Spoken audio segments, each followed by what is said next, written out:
There we go. Hey, everybody. Welcome back to The Gold Mine. We have another fantastic show for you laid out today. Very excited. We got John Daly up here. Fantastic. We got Pat Miller joining us. And Shaun, always good to have you with us. Now, we are going to be getting into all kinds of things. But before we get there, make sure you're doing the things. Like the show, subscribe to the channel, hit the notification bell, do all that good stuff. Get your emails whenever we go live, which is, of course, Wednesdays for The Gold Mine and Friday on The Collective. Now, if you have any thoughts, questions, comments, anything at all, by all means, put them up in the comment section and we can hit those throughout the show. Other than that, we're going to get into some intros and then we're going to get right into the convo. John, you're up first. Give me 10 to 15 seconds. Who are you? Where you come from? All that good stuff. Hit us up. Right. John Daly. I'm a retired Marine Raider, joined the Marine Corps at 17 years old and kind of grew up in special operations as a sniper, Force Recon Marine. And then the Marine Raiders, I retired from active duty in 2006. And I continue to work, had the opportunity to work and train and support U.S. Special Operations Forces. Awesome. Love it. Pat, how about yourself? Yep, Pat Miller, 20 years military. Some of it was with special operations, GTF2, CSOR, mainly maritime counterterrorism stuff. And now I work in film, and that's what it. Bam, love it. Shaun, how's the mountains? Really good. And I'm looking forward to this conversation. I am excited as well. Now, we're going to be talking about personal agency on exercising. I'm going to read the definition here for everybody. So the personal agency refers to the capacity of an individual to exercise control and influence over their own life, circumstances, and environment.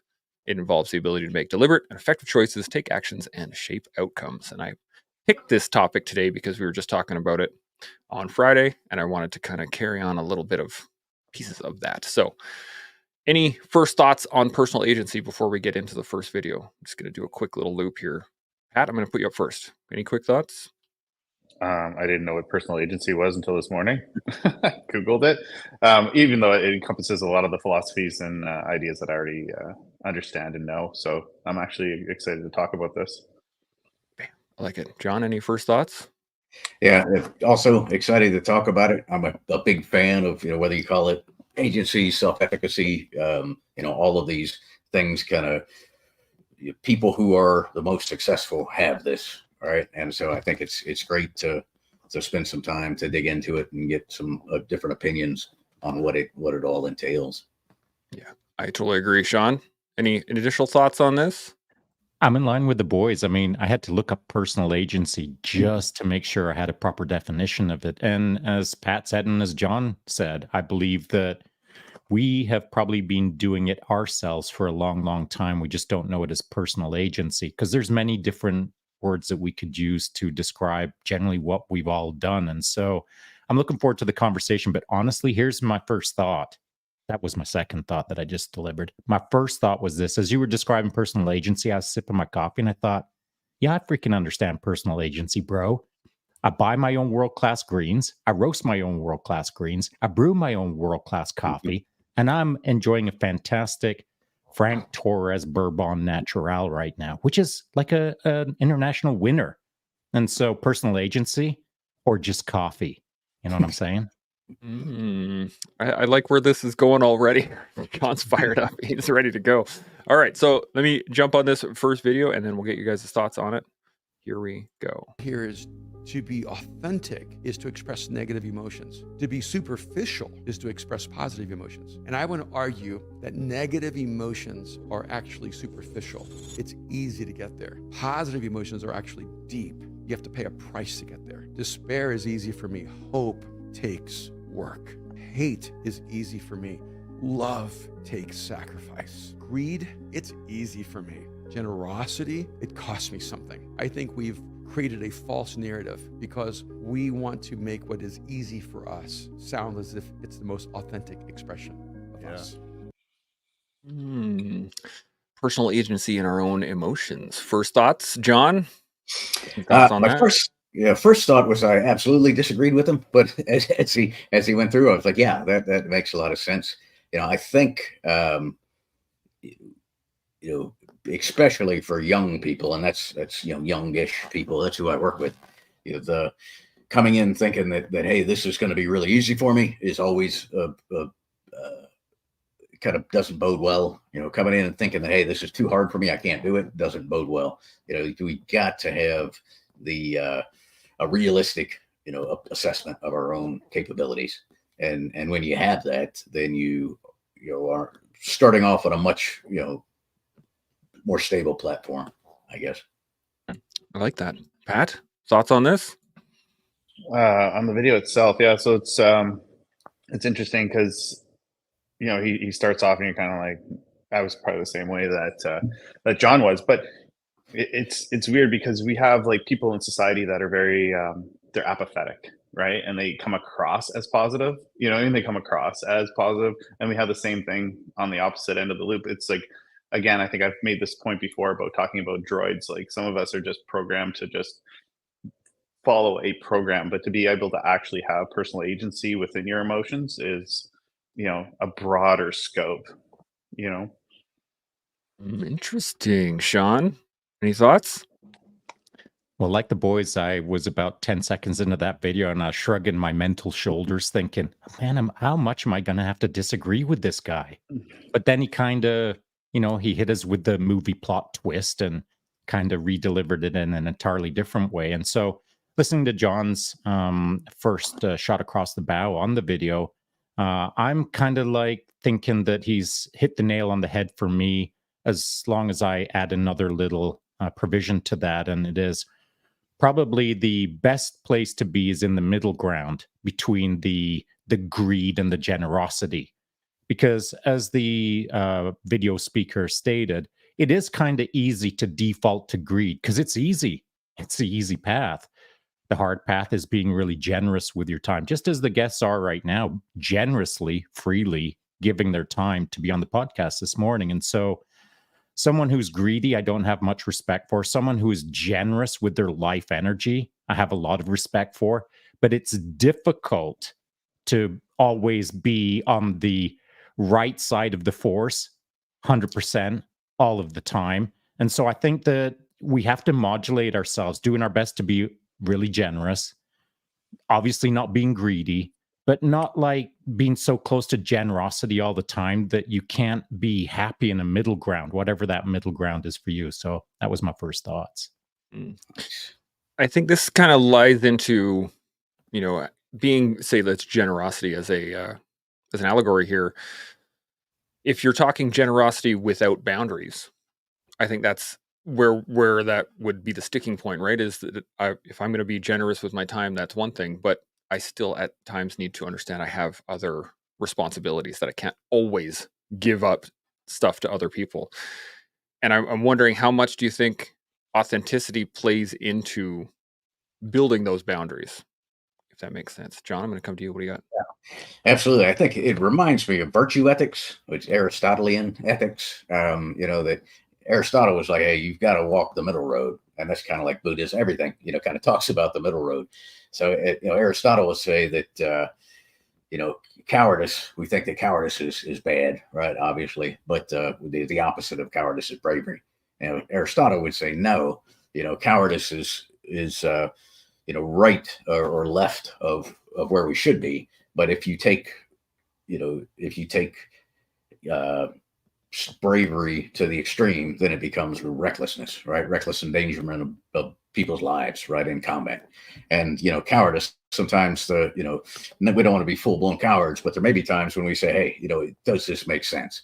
And I think with like we talked about with greed and generosity, they're not opposites of the same spectrum, right? They're both their own spectrum. And yes, there are times when I should be somewhat greedy with my time. I should be greedy of the attention of my my family, things like that. Being generous is great, but like was Shaun mentioned, you can't be so generous that you're leaving other tasks undone or other people unfulfilled, I guess. Yeah, absolutely. Pat, I forgot your name for half a second. I was thinking, but you got any thoughts on this? So it's just interesting because as we talk about personal agency, and you think of it from like an existential kind of point of view, like we are free to make our own thoughts, but we are responsible for those actions and those thoughts, right? And so I think sometimes people miss the mark on that they just kind of just whimsically do things without thinking, and whimsically do things without understanding consequence. So being overly generous with your time, so much so that you are avoiding, your own family and stuff like that. Well, you're responsible for that, and that was your decision, and you have to take that upon yourself. But on the same token, obviously have the, I guess, knowledge that you can change that, and be able to modify that to be a more holistic life. I'm liking where this is going, Shaun. Any thoughts on this? Generally, for me, I like context on things. And so I've always encouraged everyone to explore the extremeness of their life, explore the full boundaries of their life, and then kind of break through the boundaries and like have to beat their ass out because it's on fire. Like, I mean, bump up against the edges, get a little bit of scar and a little bit of fire on you. And so talking about authenticity with boundaries, I think most people I know who I consider friends are authentic people, but I think that all of us at times can be inauthentic, myself included, and that is simply maybe we're drinking our own Kool-Aid too much. Yeah, maybe we're drinking our own Kool-Aid too much, or maybe we're just surrounded by people who are encouraging us so much to be something that maybe we're not quite there yet. And now we're being inauthentic by pretending to belong there to some degree. And so context for me is always bumping up against the edges to learn the lessons that I can't learn unless I'm on the edges. Because most of my lessons that I've learned to date were kind of easy ones to learn in my 20s, 30s, 40s, and 50s. Now in my 60s, I get to look backwards and think about all of the context on that.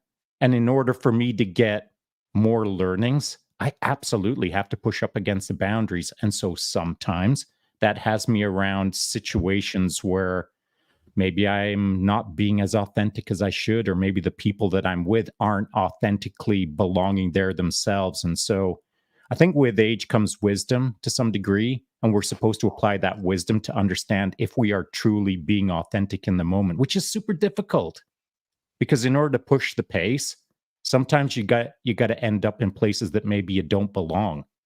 And then getting right with the idea of do I belong or don't I belong? What you do with that moment, I think, is probably the most growth that I experience.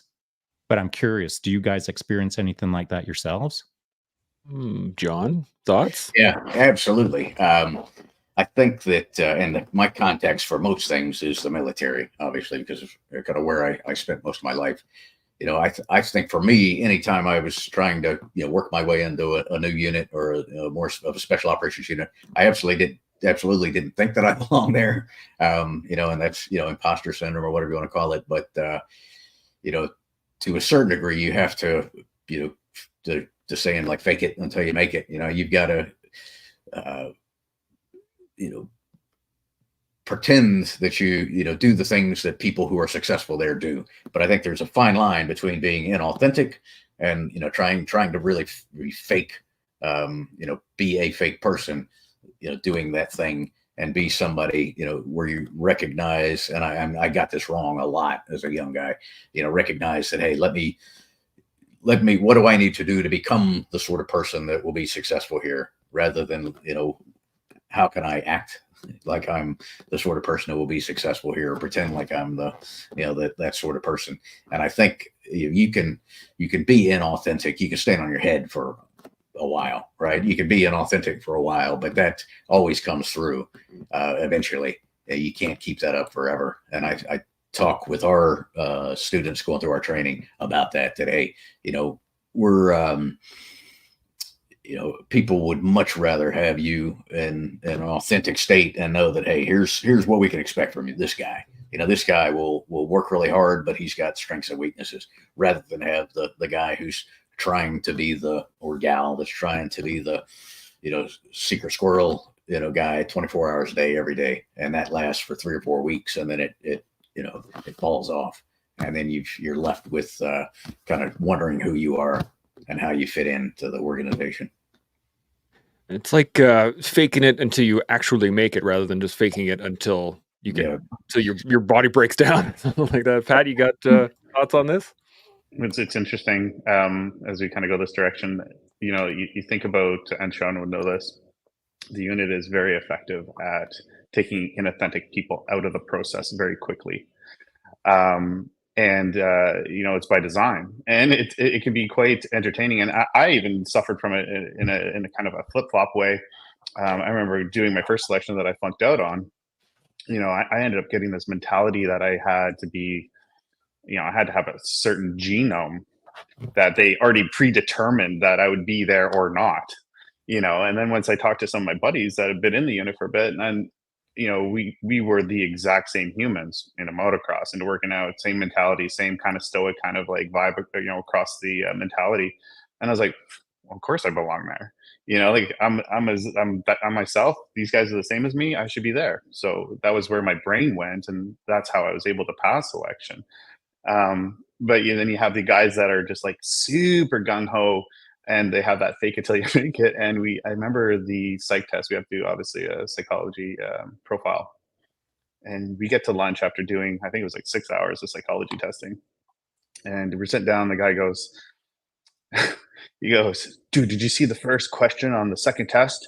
Are you a warrior? And I'm like, no, bro, that said, are you a worrier?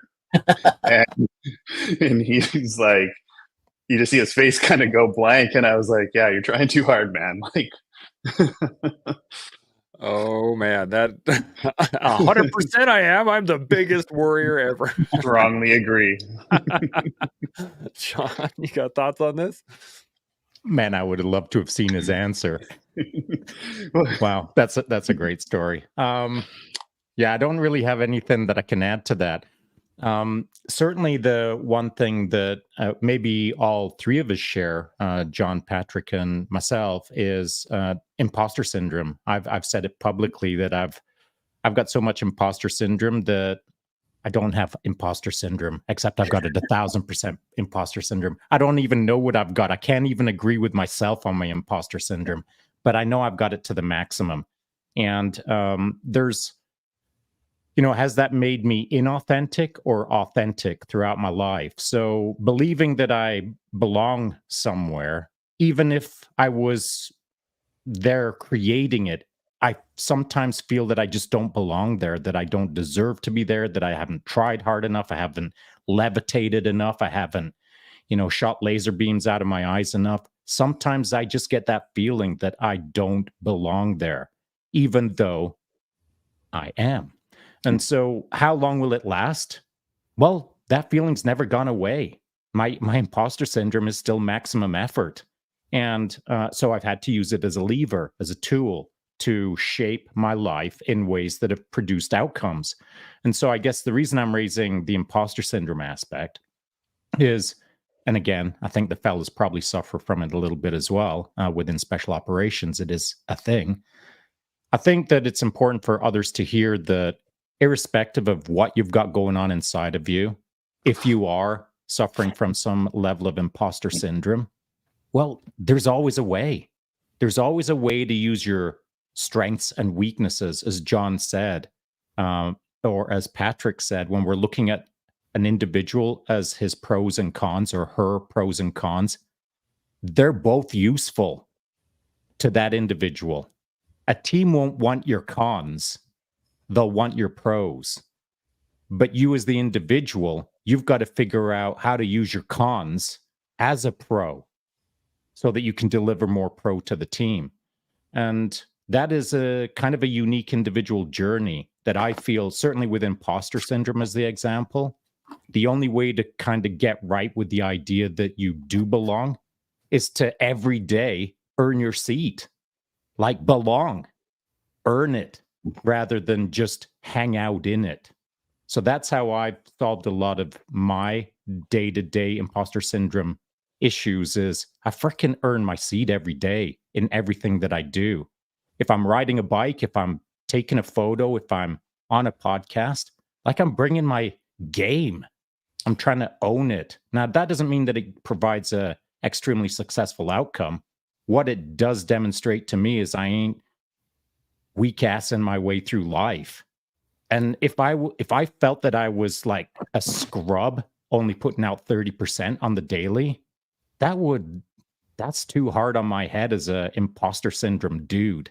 So I've kind of got to be all in on everything that I do to feel like I'm putting out as I should. And that in itself can be problematic.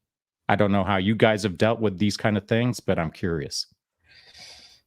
John, go ahead.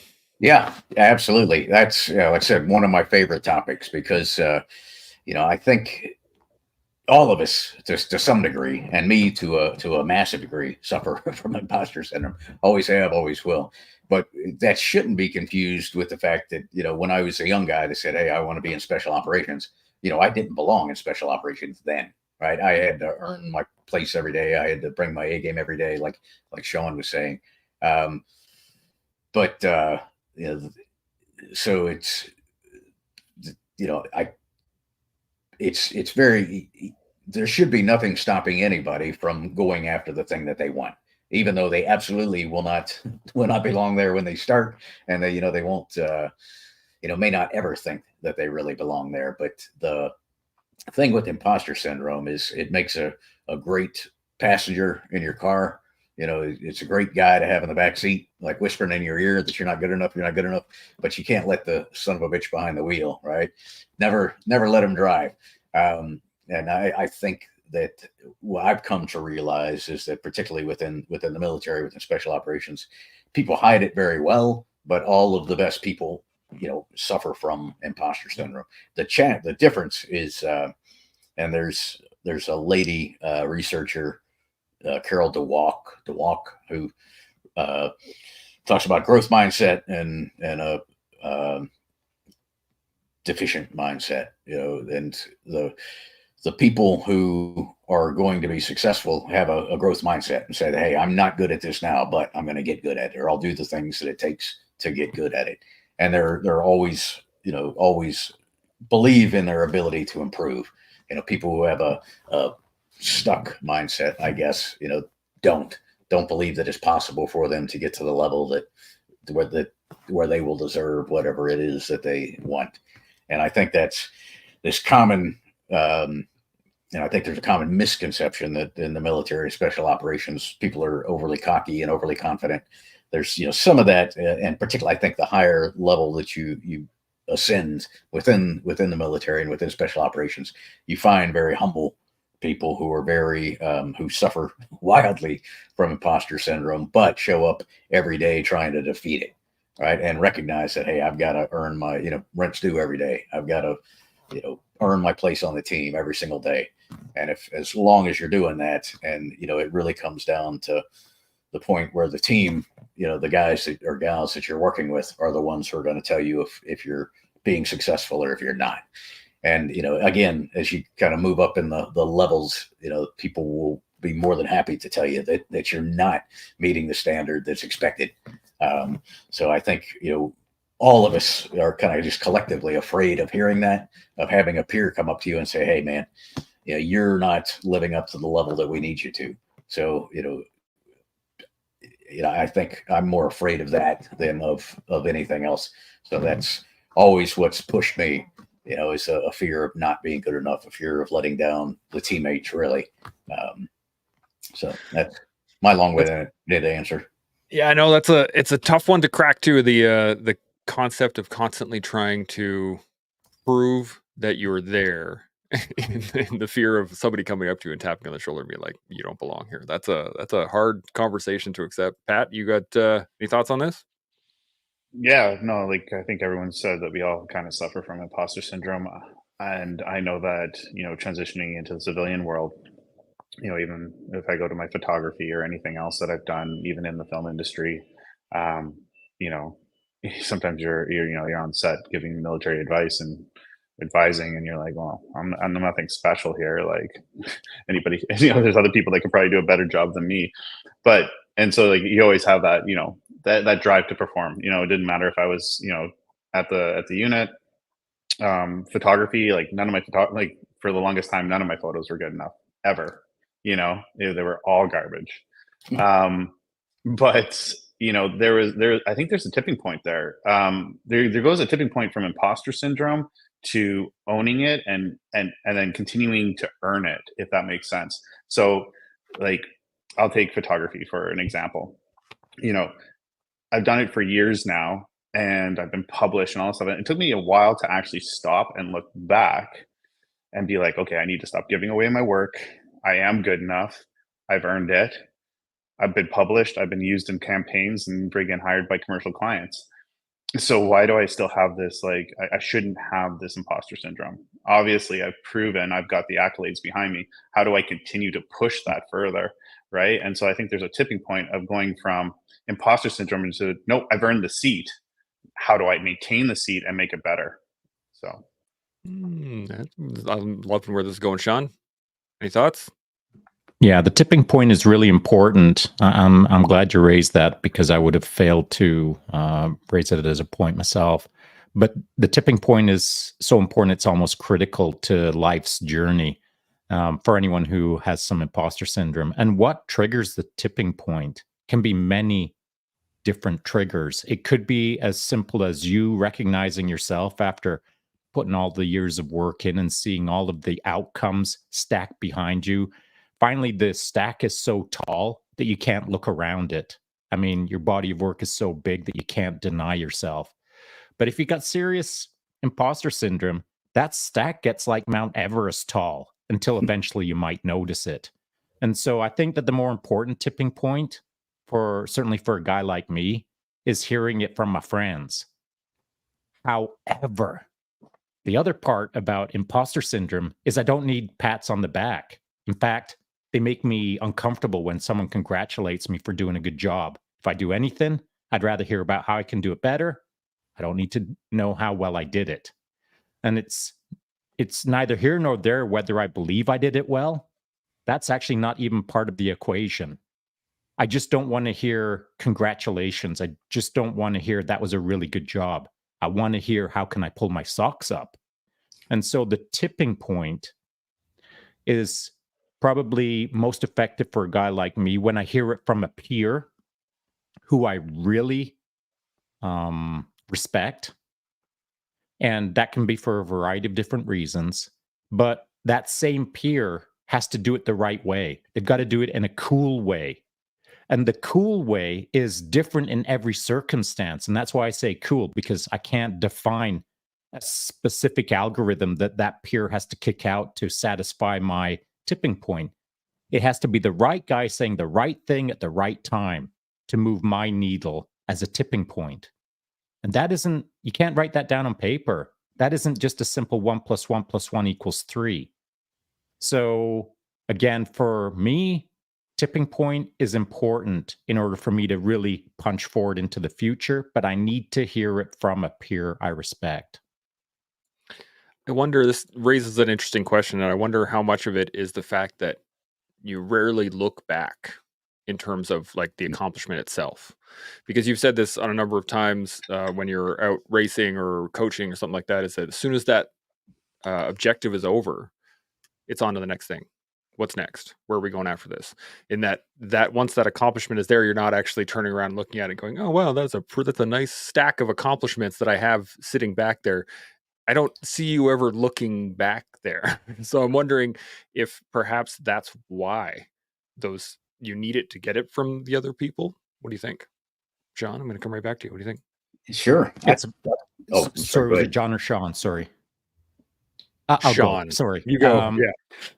You're right, Chance, to observe that. And it's a fair point. And generally speaking, what I've said in the past in a number of podcasts is that even when I'm getting the gold medal hung around my neck, which, don't get it twisted, that doesn't happen a lot.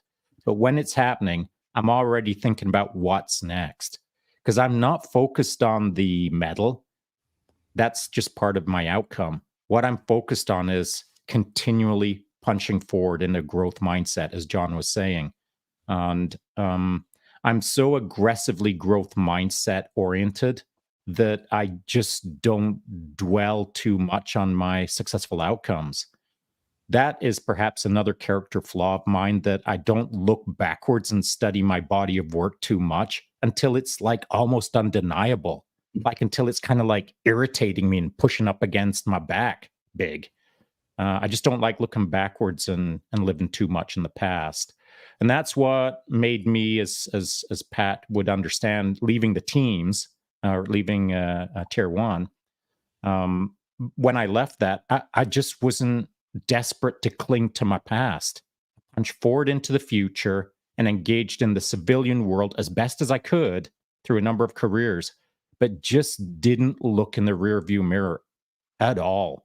It's only been over the last 2 years that I've started reconnecting with the veteran community, started reconnecting with that brotherhood, started re-feeling those feels from back in the day.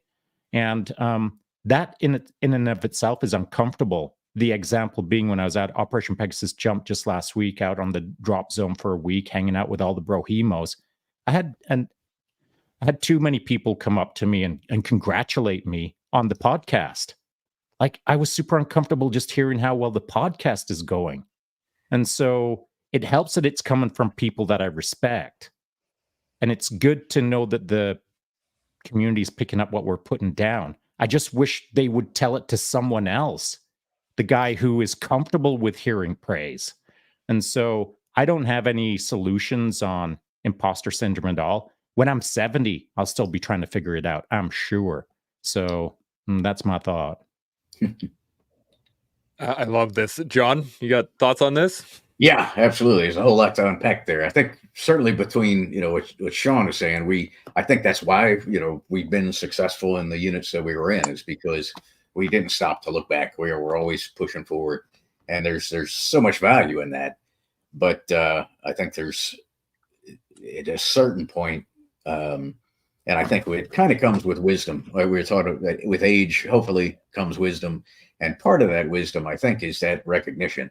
Some of it's like Patrick's saying, you can't, it'd be sort of like giving away your time or giving away your product, or being, feeling that you shouldn't charge somebody a reasonable, rate when you're producing something that you spend a lifetime learning how to do, or at least a lifetime building the combination of skills and abilities that now, have great value. So I think that, it's important that we take a look back. And I think that's one of what I felt is kind of a sign of that I was gaining some wisdom besides gray hair, was that, I realized that, hey, I don't have to prove myself every day, but I never want to stop proving myself, if that makes sense. I don't have to run as fast, but I never want to stop moving. So I think it's a fine line to walk. But the other point that Shaun made is, a lot of military veterans, and we were talking about this a little bit before we went on the air, that don't stop, just keep running, and running away from the military community, the veteran community. And, that can lead to bad outcomes. Obviously, people that don't take the time to reconnect, or don't take the time to slow down at least a little bit, to kind of see who's around them, and make sure that they're around the sorts of people that are going to enable their continued growth, I guess. Yeah, you want to make sure that you're you're attached, but not reliving it outside, which I think is key. Pat, you got any thoughts on this?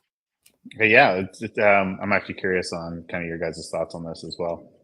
So what I noticed, because I think we've gone down this road, when I found in the units and I found the military, it was very easy to push and drive yourself forward, right? And it was very easy to be in that imposter syndrome, have to prove yourself every day, because you're amongst people that were,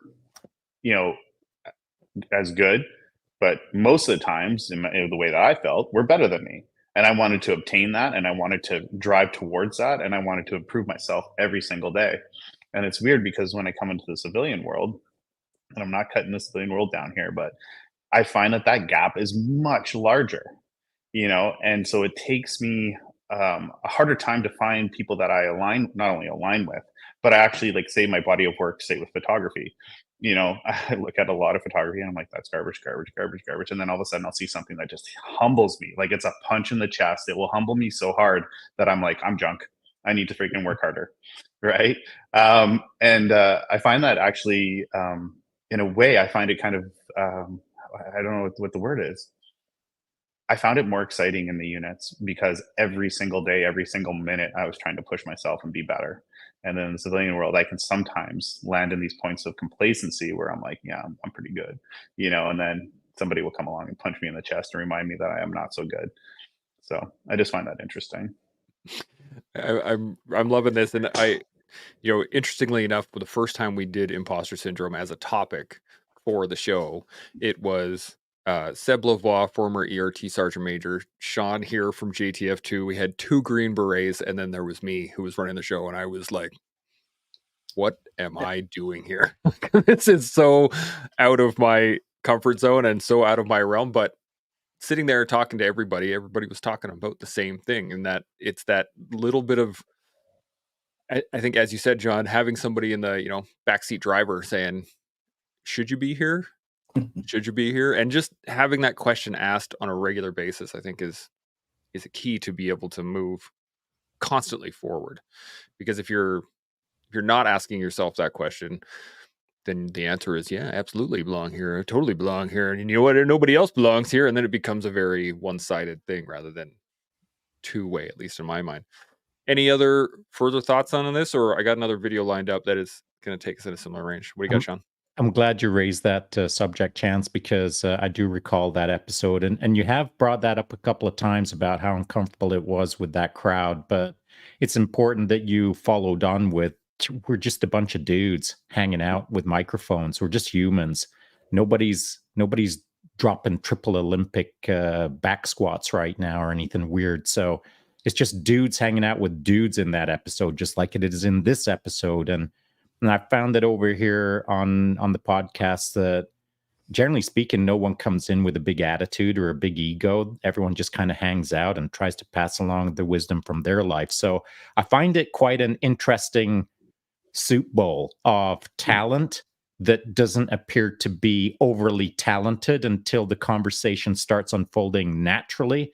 And then anyone who's listening will realize that it is not just typical people. These are abnormal people who've lived abnormal lives who are translating it into normal lingo. But if you read between the lines, it is not a prototypical person. It is not a person who has lived a mundane, mediocre life.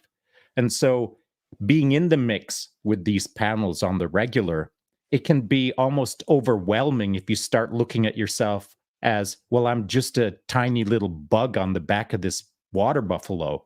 But the reality is that everyone's got their part to play in this grand scheme called life. And if we're on a podcast, then Chance, you've got a role to play that is arguably more important than the guests or myself. And so I think mostly it comes down to this, that irrespective of who you are or what seat you do or don't have at the table, it's for you to do your freaking best, man. Even if you've got the tiny, thin slice, the veneer slice of importance in that moment, do it well. Be a freaking professional with the tiny slice that you're responsible for. Then you won't have any regrets. And I think that when I look back on that podcast, Chance, you did a great job, of course. Myself on that panel, I was thinking, what am I even doing here? It's our show and I don't belong here. But that's the way of the world, man. And so you have to get right with the times. You have to get right with yourself in all of these moments of, well, I'm here, even though I don't belong here. So I'm going to freaking own here and I'm going to do my best so that I earn my seat at the table. So it doesn't matter what you've done in your past. It matters what you do in the now to own your spot. That's what I believe. I totally agree. And the funny part was I talked to all the guys afterwards, and every single person said that they felt that same way. Like, I don't belong in this group. I don't belong in this conversation. Any other thoughts on imposter syndrome or anything before we jump into this next thing? It leads into it, but I just want to make sure we're covered everything. Pat, what do you got? I was not to blow smoke up your butt, but I knew nothing about your past, and every time that I've been on this podcast, you rock this thing. It's professional, it's organized. You ask all the right questions. You give everyone the right amount of seat time. Like, you destroy this podcast every time. And until we got to know each other, I had no. You were just chance. You know that's all I knew. So I guess you definitely earned your seat at this table. That's for sure. Well, I appreciate that. Now I feel uncomfortable. John, you got any thoughts? Yeah, my first time here, but yeah, you're knocking it out of the ballpark. So yeah, I think that's really it. You know, if you do your job, whatever your job is, do it well, and you have nothing to look back on with shame. And that Marcus Aurelius talked about that a couple of thousand years ago. And I think that's definitely something to strive for all of us, to just get up every day and try to do the best that we can at what it is that we have to do. 100%. That's why we put it on a mug. Do your best. Right there. Now, I got a couple comments here I want to hit on, and then we'll get into this video and we'll see where it takes us. We got Great Dad Gear jumped in here. He said, by going all in when battling imposter syndrome, I find myself burning out very quickly. Like last night in jiu-jitsu, I pushed myself further than I normally do, and I almost passed out from training. I would say, good. That's where you want to push it. Well done. That's what you want to do. But you didn't pass out. That's exactly it, right? 100%. And then Tanya jumped in here and said, my imposter syndrome was nixed by realizing I'm surrounded by hard chargers. They don't waste their time, so I work to keep up. That's a great point as well. That and recognizing I can't progress to the next level unless I accept I am at this level. That's a great point. I really like that one. Yeah, that's solid. Great Ed Gear jumped in. Tanya, I feel exactly the same right there with you. And then John Minari jumped in here and he says, looking up imposter syndrome. John, yeah, you're going to have to definitely look into that one. All right. Now, any thoughts on the comments? All good? Okay, let's jump into this next one. This next video, it talks about, kids, but I want to look at it from a bit of a leadership point of view in terms of building up agency within other people. Here we go. Get that wrong and let me solve all of my child's problems, which creates entitlement and disaster. So you want kids to make mistakes and you want them to pay the consequences, so they learn agency. It's such an important word in lives. So I have 6 children. If Chloe forgot her homework, there's no way her mother would bring it to school, because then she'd only forget it once, right? If she forgot her homework and we brought it to school, we'd always be bringing her homework to school. If it was cold out and she forgot to bring a sweater, nobody's bringing a sweater. If she forgot her lunch, nobody's bringing her lunch. We're teaching her probably the most important skill of mentally strong people. I'm responsible for my life. And if there are consequences, I'm going to pay it. And so you want them to make mistakes when the consequences are affordable. Bam. Let's go around the table on that one. Pat, I'm going to hit you up first. Thoughts? Consequence. I think that's like one of the biggest things that I took from that, because, everything we do has consequence. And I think that people are sometimes blind to that fact. It doesn't matter if we're talking society, workplace,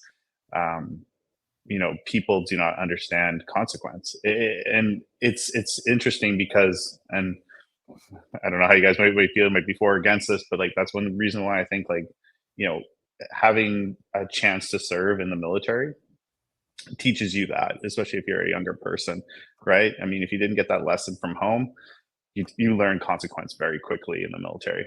And I think that's something that is a life skill. That is that moves you forward in life, period.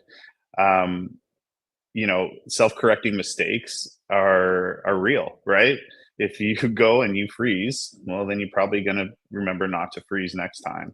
And I'm guilty of it. I'll roll onto a film set not prepared. And it'll happen every once in a while. I'll be like, oh, it's a beautiful day out. I'm not going to bring my Gore-Tex. Not going to bring a puffy jacket. It's going to be a great day. Boom, you're on set until 4 a.m, and the weather comes in, and you're like, yeah, that's all my fault. I will stand here and be soaked and be cold, and I will not complain, and I will not whine about this.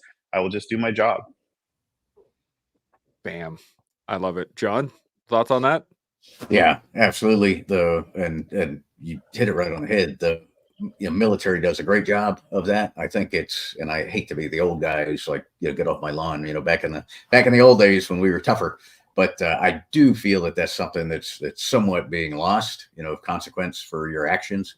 And without it, then it becomes very, very hard to develop agency, self-efficacy, because you are not forced to own whatever it is, and it's someone who has that ability, a kid who's brought up that way, or someone who served in the military and learned that, is always going to have a leg up on somebody that doesn't in whatever workplace they go into. I could not agree more with that one. Shaun, any thoughts on that? Yeah, based on what Pat just said, and I mean, I've been in that situation myself a number of times, and it's all on me. I don't want anyone to miss what Pat said there, because he kind of delivered it, and unless you were really paying attention to the details, you'll have missed it. I think he was standing out in the cold and rain, being wet and cold until 4 o'clock in the morning. Okay, so now it's 6 o'clock in the morning. Now it's 10 o'clock in the morning. He'll frickin' stand there as long as it takes to do his job while he's miserable, learning the lesson. And so how long do you need to stand in the cold and wet to learn the lesson? Well, for some people, it's an hour. For some people, it's 3 days. Everyone's got a learning curve. And it can't be as simple as, if a kid forgets to take their mittens to school, their hands get cold. How long do you let the kid stand there with cold fingers? A minute, a day, a year? How long for the lesson to really entrench itself is kind of the crux of the matter for me. And so I don't want to be all mean-spirited and make someone suffer just to amuse me. But I do feel that people need to suffer enough to really have the lesson sink in. And so Pat's been cold and wet lots of times. And so he has probably learned the lesson so well that he knows that even if he makes that minor error of not taking out the right jackets, no big deal. He learned the hard lessons back in the day. He knows that he's resilient enough to move through that moment. And so then, is he learning a lesson in that moment? What he's doing is he's relying on his resilience through all of the adversity lessons that he learned back in the day, and knows that he can forge through it. So truly, is it a big lesson? No, it's a minor reminder that that's something that he might have to do in the future, is take out a jacket. It's not a major lesson for Pat. He learned his major lessons back in the day. For that moment to have become a major lesson, Pat should still be standing out there cold and wet, I feel like, in order for it to really sink in. So a lot of us have got a lot of lessons from our pasts. And so how to learn new lessons, it's different when you're 40 and 50 perhaps than when you were 20 and 30. And how long should the uncomfortableness last? Well, it's different for us now than it was back then. And so I don't want anyone to think that there's just this little square-shaped thing called you've got to learn the lesson, and you learn it in about 30 seconds, and then you're good for the rest of your life. And the rest of your life is just a bunch of little 30-second moments. It ain't, and it won't be. So the lesson is the word, but how it plays out in life is a lifetime's worth of unusually shaped boxes called lessons. This is interesting, going into the idea that, is the question more about resilience in those moments than it is about the lesson in and of itself? Because, as you said, there was a point, actually, I remember you put a post out, Shaun, on this, was the fact that you have all the fancy gear for riding in the wintertime. You got all the good stuff. And every so often you go in cotton just for the sake of it, just to kind of feel it again, to really contextualize, I think is how you put it. But what's the more important thing then in the moment? Is it learning the lesson, or is it building the resiliency? That's the question I got for you. Pat, I'm gonna come to you. What do you think? Well, I'm only laughing because, like I gave my example of standing out in the cold and forgetting my gear. And yeah, it's a great reminder, and a great reminder of, that resilience of standing there. But then on the flip side, I'll watch a young PA, a production assistant standing in out on set, and he's wearing all cotton. He's wearing jeans and Chuck Taylors and a hoodie, and it's Pacific Northwest, raining 3 degrees above, and he'll stand there all day, and that's his job. And then you'll see him the next day wearing the same thing with the same weather. So I don't think he has resilience. There's a fine line between resilience and not learning a lesson. So I mean, yeah, there's two sides of that coin. Yeah, I can go and do some hard stuff, go jump into the ocean right now and go for a swim, with just the friggin' swim trunks on, not wearing a wetsuit. And yeah, I like it because it's one of those like those tests of fortitude and reminders and all that stuff like that. But then there's also the other people that just never learn that lessons. They don't understand the consequence. They don't understand the consequence after standing 3 days in the rain, that they're going to be sick and they're going to be off work for another 2 weeks, and then to complain that they can't work because they got pneumonia. I don't know. Like it's a fine line. Yeah, that is it. It is a very fine line. John, you got any thoughts on this? Yeah, absolutely. I think that's so, and that's part of agency, right? Is learning the lesson, right? You don't have agency if you never learn the lesson. I think all of us, I think we're pretty fortunate that we learned a lot of these lessons, in the military at a relatively young age. But one of the things that's always kind of struck me is I get up every morning early, go work out, and people will look at me and say, "Man, you got to be so disciplined to do that." I'm like, not really. It's what I do. I had to be disciplined 20 years ago when I started getting up early and working out in the morning. Now it's become a thing that's part of me, right? It's the thing that I do. So it takes zero discipline for me to wake up when the alarm goes off and get out on the road running or in the gym. So it's easy, and that's kind of where the imposter syndrome, all these things start to turn into wisdom, right? When you've done them so many times that you realize, hey, I've got something here I can share with other people. And absolutely, I think there's requirements, whether it's relearning the lesson or as we talked about resiliency a little bit, I think of resiliency or grit as well, that we go and we do hard things and we dig this well. And so we know that when we go to the well, we're going to have water. Every once in a while, that well's got to be cleared out, right? May not have to go redig it, but I've got to go clear out the leaves and the dirt, and I've got to be cold to remember that, yeah, I don't like being cold, and I've learned this lesson before. But even if I am cold, I'm still going to do my job. I'll do what's necessary. But yeah, the people with agency are the people that learn the lesson the first time, maybe the second time. But yeah, when you're the third or fourth day standing out in the cold in a hoodie, you got to kind of have to question, what's happening? Why isn't that lesson sticking? I wonder also how much of it is being able to recognize it within yourself, being like introspective enough to go, oh man, this isn't a good idea, or just kind of sitting there like, well, somebody would tell me if it was wrong. And that's a whole other side of the equation. Sean, you got any thoughts on this? Well, that's actually where my head was at, as thinking about all the moments that someone has, stood out in the rain unnecessarily for a bunch of time and got near pneumonia. And then they'll come in and say, man, I'm really cold. And I'll just laugh at them. Yeah, you are.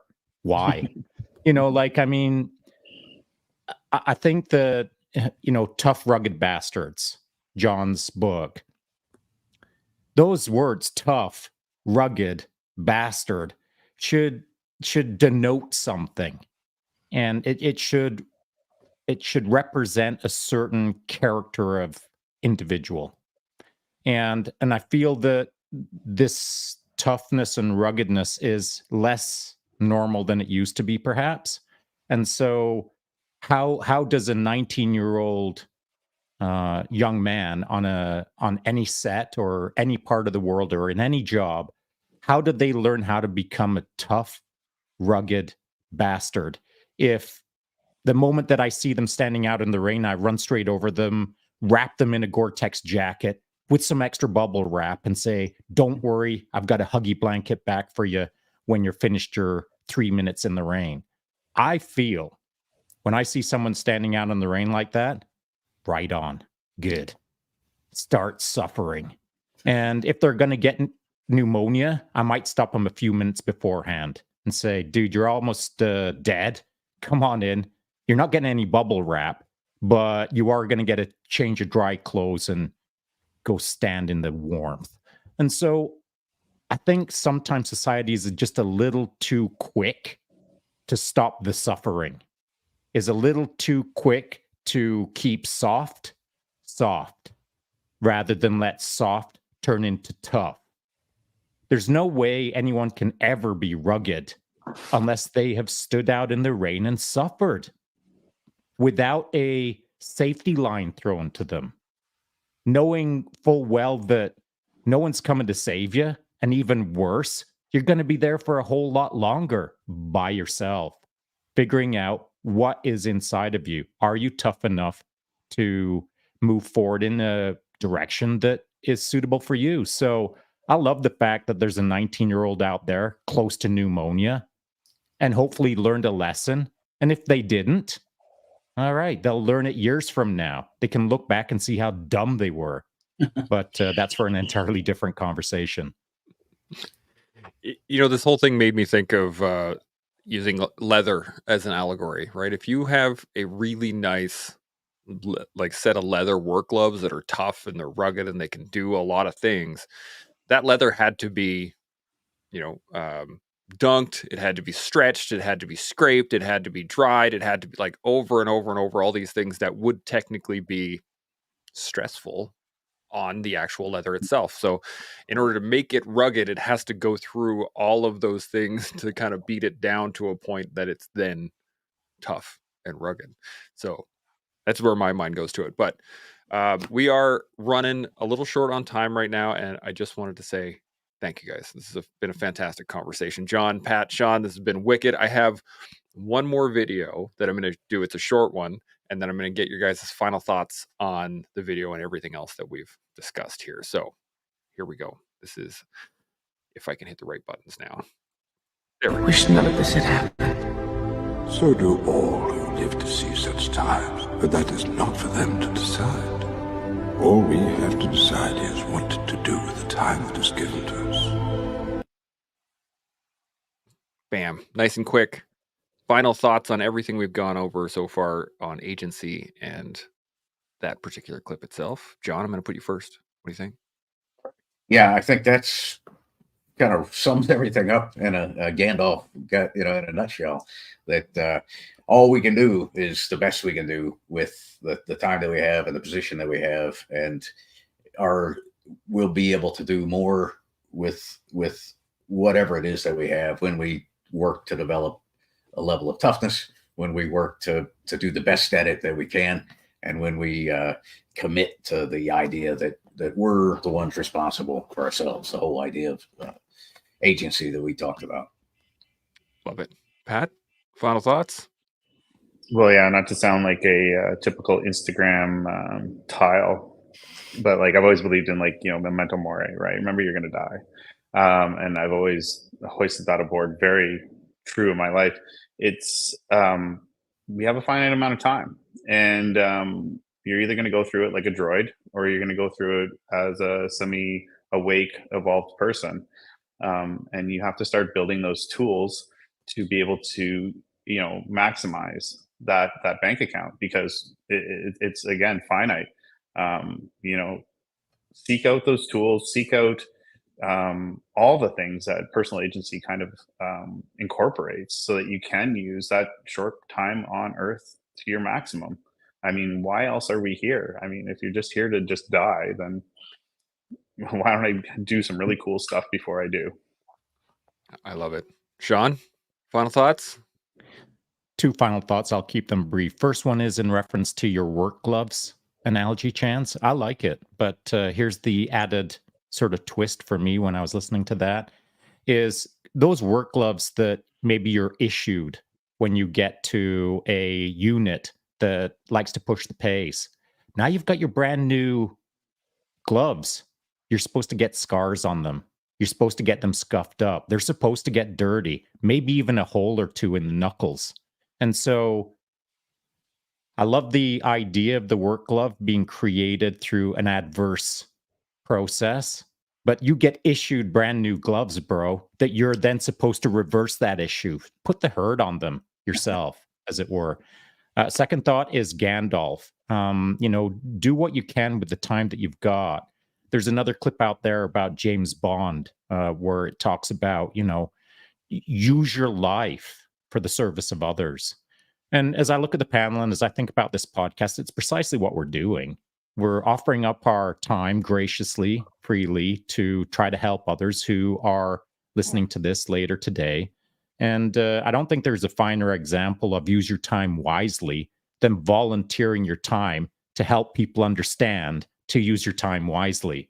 We've only got a fixed amount. The hourglass got turned when you were born. We're all still lucky to be alive, to be honest. And so, are we going to be here tomorrow? Who knows? But today's the day to make a difference for all of those around us and just frickin' pick up the pace, as it were. Bam. I got nothing to add. That was fantastic. Again, really appreciate the show, you guys. This was just a great discussion. I know I learned quite a bit out of it, and I hope everyone took something away at home as well as on the panel. It's just been awesome. So let's finish off with what I always say. Let's continue to learn. Let's continue to build. Continue to grow. We'll see y'all next week. Chimo. Chimo.